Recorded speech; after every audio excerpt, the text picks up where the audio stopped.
வணக்கம். நான் உங்க டாக்டர் ஆஷா லெனின் பேசுறேன். என்னோட மனமார்ந்த காதலர் தின நல்வாழ்த்துக்கள். காதல் அப்படின்றது இல்லைன்னா இந்த பிரபஞ்சமே இயங்காது.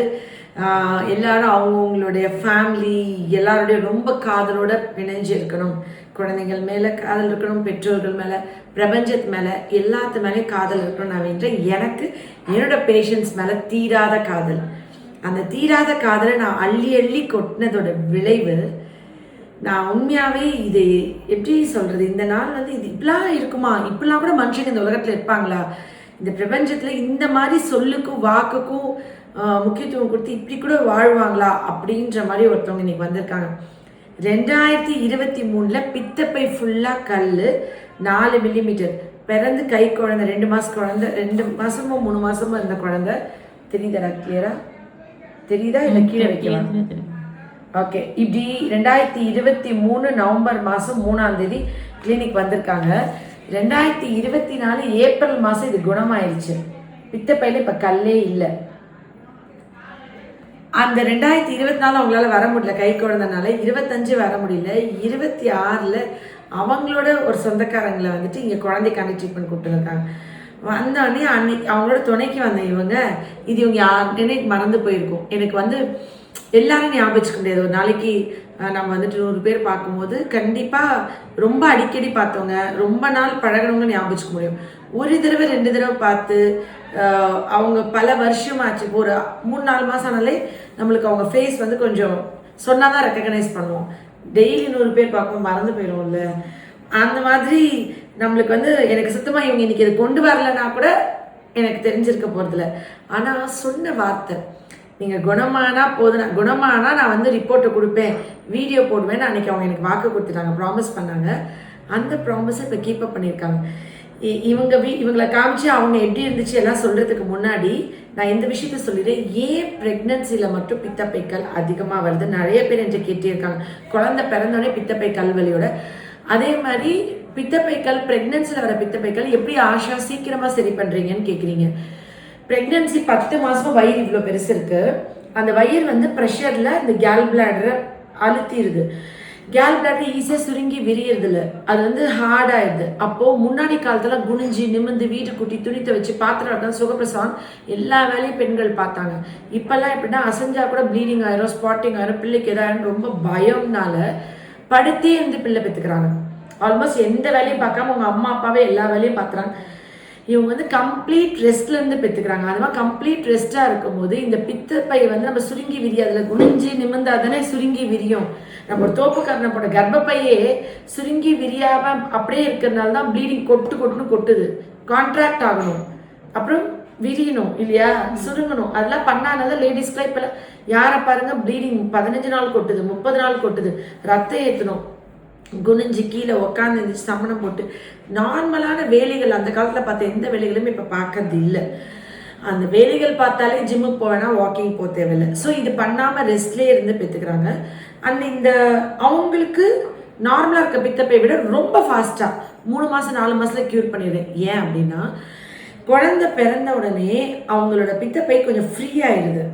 ஆன உடனே பித்தப்பை கிளென்சர், லிவர் கிளென்சர், அந்த பித்தப்பையை வாஷ் அவுட் பண்ண மருந்து கொடுக்கும்போது டக்குன்னு எத்தனை 10 கல் 20 கல் இருந்தாலும், அது 4 mm 9 mmனாலும் டக்குன்னு எல்லாமே வாஷ் அவுட் ஆகி வெளியே போயிடுது. புரியுதுங்களா உங்களுக்கு? அந்த குழந்தை வந்து மெயின்டைனிங் காசாக இருந்திருக்கு. அந்த டைமில் பித்தம் வந்து உறைஞ்சிருது. சாப்பிட்ட சாப்பாடுலாம் நிறைய வேற சாப்பிட்றீங்க, எண்ணெய் நெய் அதெல்லாம், அது எல்லாமே போய் அங்கே டெபாசிட் ஆகுறது. அது வந்து அப்படியே இறுகிடுது. நிறைய 2 வகையான கல் இருக்குது. கொலஸ்ட்ரால் ஸ்டோன்ஸ் இருக்குது, பிக்மெண்ட் ஸ்டோன்ஸ் இருக்குது. எது வேணா இருக்கலாம். பட் என்னை பொறுத்த வரைக்கும் நான் கண்டுபிடிச்ச காசு தான். சரி, நீங்கள் இப்போ சொல்லுங்கள், உங்களுக்கு எப்படி வலி இருந்து அவங்கள காமிடா, நீங்கள் எக்ஸ்பிளைன் பண்ணுங்கள். உங்களுக்கு எப்படி கல் இருந்தது? நீங்கள் எந்த ஊர்? நீங்கள் ஆக்சுவலி நான் சென்னை மேம். சென்னையிலேருந்து எப்படி ஃபஸ்ட்டு நீங்கள் கண்டுபிடிச்சிங்க மேம்? ஆக்சுவலாக நான் ஃபஸ்ட்டு ஹாஸ்பிட்டலில் தான் போயிட்டு பார்த்தேன். கொஞ்சம் சத்தமாக பேசுங்க. எனக்கு கண்டினியூஸாக வந்து வாமிட்டிங் சென்சேஷன் இருந்துகிட்டே இருந்தது. என்னால் ஃபுட்டு எடுத்துக்க முடியல, பாப்பாவுக்கும் ஃபீட் பண்ண முடியல. ஸோ அதனால் என்ன பண்ணேன், டாக்டர் கிட்ட போய் கேட்கும்போது அவங்க பித்தப்பையில ரிமூவ் பண்ண சொல்லிட்டாங்க. ஸோ அப்போ என்ன பண்ணாங்க, என்னோட அம்மாவோட ஒரு கொலீக் தான் சொன்னாங்க, இந்த மாதிரி மேடம் பார்க்குறாங்க, அவங்க ட்ரீட்மெண்ட் எடுத்து அவங்களுக்கு கியூர் ஆயிடுச்சு. பித்தப்பை கல்லுக்கு சென்னை அவங்களும். அவங்களும் சென்னை. ஓகே. அதனால சரி நம்ம இங்க போய் பார்க்கலாம் அப்படின்னு காரைக்குடி போய் பார்க்கலாம் அப்படின்ட்டு இங்க வந்தோம். வந்து நீங்க சொன்ன கரெக்டான என்னென்ன சொன்னீங்களோ அது கரெக்டா 1.5 மாசம் தான் கரெக்டா ஃபாலோ பண்ணேன். அதுக்கப்புறம் விட்டு தான் பண்ணீங்க? இல்ல, கரெக்டா 1.5 மாசத்துல எனக்கு கியூர் ஆயிடுச்சு. ஆனா அது எனக்கு தெரியாது. 1.5 மாசம், ஏன்னா நீங்க 3 மாசம் சொல்லியிருந்தீங்க. அதனால எனக்கு அந்த 1.5 மாசம் பெயின் இருந்துச்சு, ஒரு 5 days. அது இந்த பெயின் தானா அப்படின்றது எனக்கு தெரியல. அதுக்கப்புறம் ஒரு நார்மல் 2 மாசம் முடிஞ்ச பிறகு போயிட்டு நார்மல் ஸ்கேன் எடுத்து பார்த்தா ஃபுல்லா வாஷ் அவுட் ஆயிடுச்சு. ஒரு கல்லு கூட இல்லை. சந்தோஷம். எப்படி ஃபீல் பண்ணீங்க? ரொம்ப சந்தோஷமா. நான் அந்த ஸ்கேன் ரிப்போர்ட்ல இருந்து வெளியில அப்பயே கேட்டுட்டேன், அவங்க ஸ்கேன் பண்ணும்போதே கேட்டுட்டேன் கல் இருக்கா இல்லைன்னு. ஒரு கல்லு கூட இல்லைன்னு அவ்வளோ சந்தோஷமா வெளியில இருந்தேன் மேம். நிஜமாலே கல் எடுத்து அந்த பித்தப்பையை எடுக்க சொல்லிட்ட பிறகு நீங்க எனக்கு மீட்டு கொடுத்த மாதிரி இருந்துச்சு. அவ்வளோ சந்தோஷம். ஆனா உங்களுக்கு என்ன வயசாகுது? எனக்கு இப்போ 30 மேம். 30. நான் 27ல வந்தேன். 27லயே உங்க பித்தப்பை எடுத்திருந்தா வாழ்நாள் முழுக்க செரிமானம் கஷ்டப்பட்டிருப்பீங்களா? இப்ப அது ஈஸியா வாஷ் அவுட் பண்ணிட்டேன். இப்ப நிம்மதியா இருக்கீங்களா? இப்ப பிரியாணி சாப்பிடுறீங்க? எல்லாமே சாப்பிட எனக்கு ஒரு பிரச்சனையும் இல்லை மேம். ரொம்ப எனக்கு அதுதான் ரொம்ப சந்தோஷமா இருக்கு. பித்தப்பை எடுத்திருந்தேன்னா நான் இன்னும் ரொம்ப சஃபர் ஆயிருக்கணும் என்னவோன்றது அந்த ஒரு இது இல்ல. உறுப்பை காப்பாத்தியாச்சு. இப்ப எவ்வளவு நிம்மதி. அண்ட் வந்து சாதாரணமா இருக்கவங்களுக்கு வந்து ஃபேட்டி லிவரை சரி பண்ணி தான் தொப்பையை குறைச்சிதான் அப்புறம் தான் பித்தப்பையை சரி பண்ணுது. அதனால தான் உங்களுக்கு தொப்பலை ஈஸியா குறைஞ்சிருச்சோ டெலிவரி முடிச்சுட்டு? ஃபர்ஸ்ட் பேபியா second baby? First baby. So 2வது பேபிக்கு எந்த பிரச்சனை? 2வது பேபி குனிஞ்சு நிமிந்து வேலை பார்ப்பீங்களா? கண்டிப்பா மேம். முதல் குழந்தைக்கு ரொம்ப பக்குவமா பார்த்துக்கிட்டாங்களா? ஒர்க் ஃப்ரம் ஹோம்ல இருந்ததுனால அப்படியே கொஞ்சம் நானுமே ரொம்ப கேர்ஃபுல்லா இருந்ததுனால அந்த அளவுக்கு வேலை பார்க்கல. ஓகே. இப்ப பித்தப்பை கல் தெரிஞ்சுக்கிட்டீங்களா? பிரெக்னன்சில என்ன பண்ணணும்னு? இனிமே அதெல்லாம் ஒழுங்கா ஃபாலோ பண்ணுங்க. அண்ட் நிறைய மருந்து மாத்திரை சாப்பிட்றதுனால குழந்தைக்கு முயற்சி பண்ணும்போது நிறைய மாத்திரைகள் சாப்பிட்டு கல்லீரலை டேமேஜ் பண்ணி வச்சா கூட உங்களுக்கு பித்தப்பை வந்துட்டு கல் வரலாம். லிவரை ரொம்ப சேஃபாக பண்ணணும். அவசியம் இல்லாமல் நிறைய மாத்திரைகள் எடுக்காதீங்க. அது சத்து மாத்திரையாக இருந்தால் கூட எடுக்காதீங்க.